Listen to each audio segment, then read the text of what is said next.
uyu munsi twiyemeje kubereka ibintu bijyanye n'umukunde. Icyatsi cy'umukunde ni icyatsi gitangaje, icyatsi cy'umugisha, icyatsi abantu benshi batazi ariko gihisha ibanga ryinshi. Abantu mwese rero mwakoze subscribe kuri channel yacu, ndabashimiye kandi ndabifuriza amahoro y'Imana. Rero uyu munsi tugiye kuvuga ku mukunde. Umukunde ni igihingwa gitangaje, kuntu kimeze nka gutya muri kukibona, kiba kijya kumera nk'amababi y'ipera, ariko cyo kiba gifite utuntu tumeze nk'udushyimbo tugenda tweraho. Utu ngutu ni natwo bongera bagatera kugira ngo cyere, kugira ngo kimere. Rero iki cyatsi ni icyatsi abantu benshi batazi ibanga ryacyo, ariko uyu ni umuti w'urukundo, uyu ni umuti w'igikundiro. Wowe ufite ikibazo cyo kuba witwara neza muri sosiyete ariko abantu ntibakwiyumvemo, iki nicyo cyatsi ugomba gukoresha. Wowe mukobwa ukundana n'umuhungu ejo bigapfa, ubukwe ni bubi, ugomba gukoresha umukunde. Abarundi bakunda kucyita ngo ni umukundanye. Umukunde ni icyatsi cyiza cyane cyagufasha mu bibazo byose ufite. Nimba ku kazi baranze kukongeza umushahara, koresha umukunde.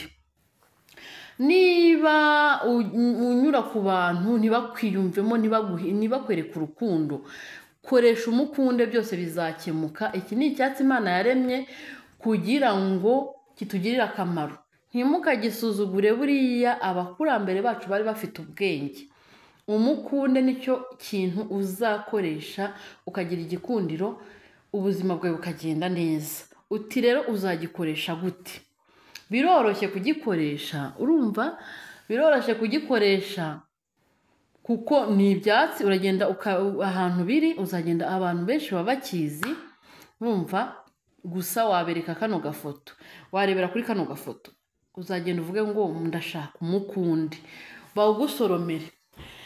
Icyo uzawukoresha rero, umukunde ushobora kuwukoresha nk'abantu bafite ikibazo cyo kutarya inyama. Uyu mukunde wawukoresha ntiwongere gufuruta, ntiwongere kugira gute, urawusekura ukawushyira ku nyama, nta kibazo. Ba bantu bagira isesemi, ukaba ufite ikintu cyakunaniye kurya, cyangwa se waratwaririje kwa kundi uba utwite ukumva nta kintu ushaka kurya, ufata umukunde ugahekenyaho gake, ukamira agatonyanga. Niwongera kuruka nimba utwite, uzaba ufite ikindi kibazo.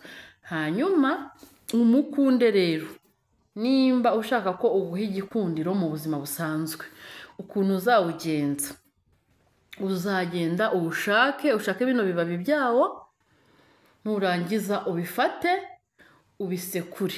Urumva, niba tuvuge ukora akazi kameze gute, uri umurobyi, uzagenda ubisekure ubishyire hehe, hahandi uroba amafi mu mazi. Amafi ahita yisuka ari menshi. Nimba ufite butike, uzawusekura, nuramara kuwusekura ufata amazi y'umukunde wasekuye, uyashyire mu mazi uri bukoropeshe hahandi ukorera.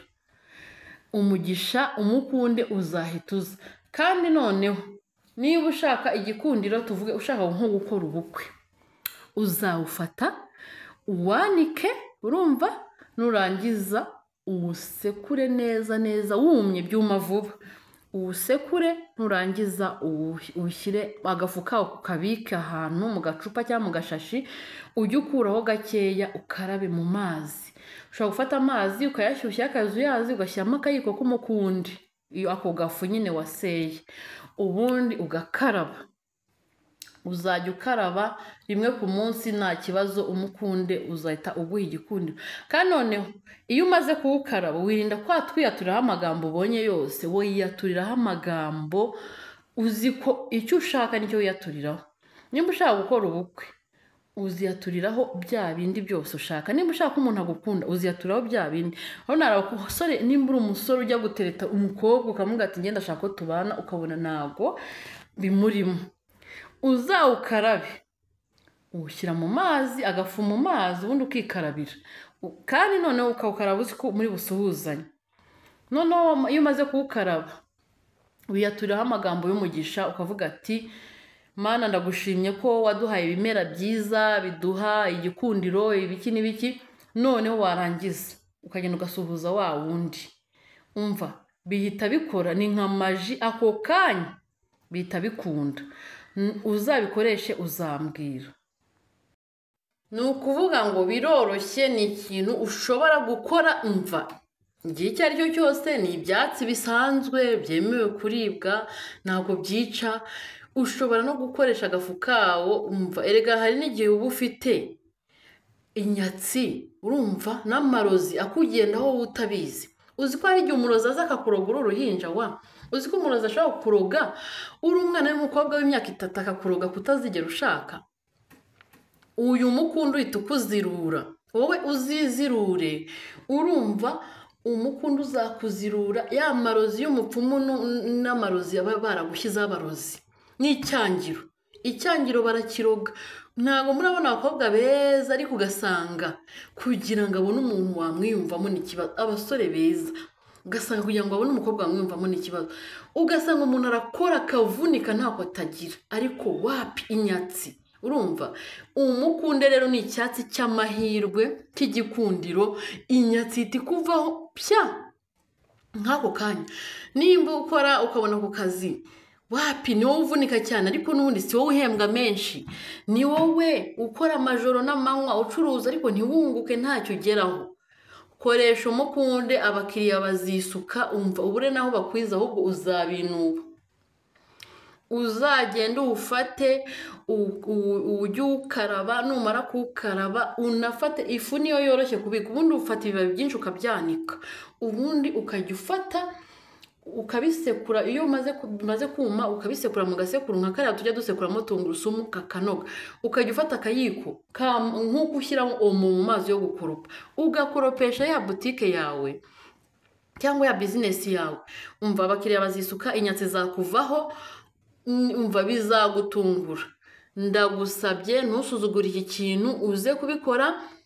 Kandi wowe byanze bizahita bikunda. Wowe ubukwe bwanze gukoreka iki, amafaranga ntuyafata ngo bikunde. Gusa nizere ko atari wowe kosa rituruka. Ntuzakora amakosa ngo ngiye ngo noneho ngubwo ngo mfite ngo umukunde uzayankora ibyo nshatse. Hoya, nimba ku kazi witwara neza ariko boss akaba ashaka kukwirukana kandi nta kibi wakoze, urumva koresha umukunde. Nimba ntacyo udakora ukereka abantu urukundo, bo ntibarukwereke. Koresha umukunde, bazagukunda mu buryo busanzwe. Iki ni ikimera Imana yiremeye kandi ntabwo uzigera uhomba, ahubwo uzagaruka uvuge ngo ibi bintu kuki ntabimenye kera.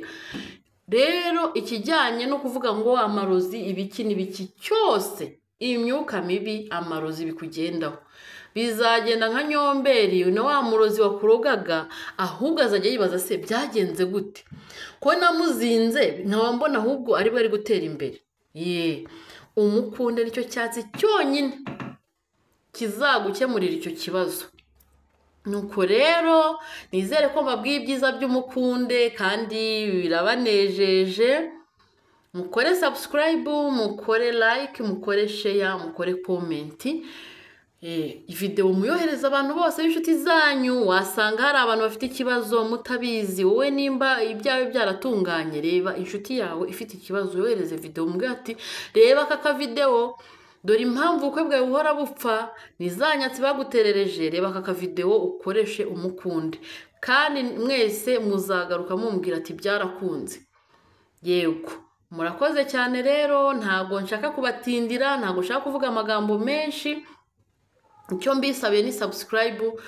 Niba subscribe nta n'igiceri cy'ijana gusaba, rwose numva kuyiha umuntu umunyarwanda mugenzi wawe nta kibazo na kimwe. Cyangwa se nimba uri umurundi, hari abarundi bankurikira, mwese mujye mwibuka kumpa subscribe. Kandi nimubona aho hasi hari akantu kameze nk'inzogera, nako ugakandaho, ubundi wamara kugakandaho kakaguha kagahita kakwereka ahantu handitse ngo all, kugira ngo igihe cyose nijya nkora video bajye bahita YouTube iti kohereza aka message ati akoze indi video. Kuvuga ngo nsanzwe nkora ibintu byo guteka, ariko nibi ngibi byose biba bifitiye societe akamaro. Ikintu cyose gifitiye abantu akamaro nzajya nkibakorera, nzajya nkibasangiza kugira ngo ubuzima burusheho kugenda neza.